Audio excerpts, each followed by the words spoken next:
waxaynu gelaynaa marka hore ajandaha qodobka koobaad oo ah warqadii inooga timid xeeryaalaha guud ee dowladda waqooyi bari Soomaaliya warqadaas oo ujeedadeedu ay tahay codsi xasaanad ka qaadis xildhibaanada ku qoran warqada marka talaabada xigta aan qaadana waxa weeyaan warqada tan codsiga ah waad dhegaysateen dood uma baahna waa inaan codsigan fulino oo ah in xasaanadii lagala noqdo iyo xubinnimadii xildhibaanadaas ay xeeraalintu soo eedaysay taasuun baa laynooga baahan yahay marka waa loo codaynayaa waa codka qaadis wey marka waxaan samaynaynaa codkaa la qaadaya hadda waa la tirinayaa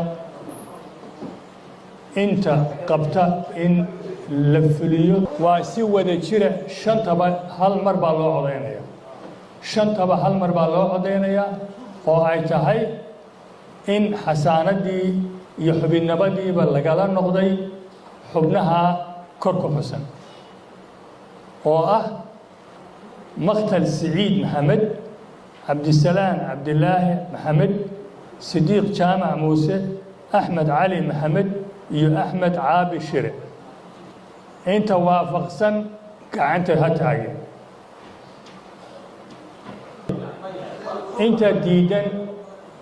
أنت ديدن كعنت هتاعي أنت كأمستي كعنت هتاعي نتيجة عضينت واسدا waxaa weeyaan 57 xildhibaan baa codeeyey oo ku codeeyey ogol eber inta diiday inta ka aamustayna waa eber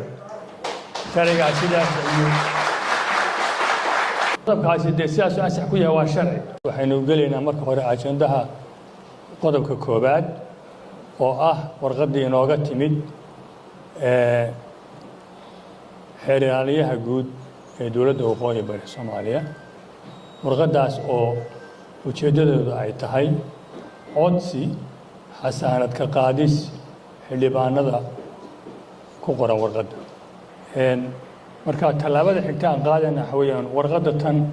codsiga ah waad dhegaysateen dood uma baahna waa inaan codsigan fulino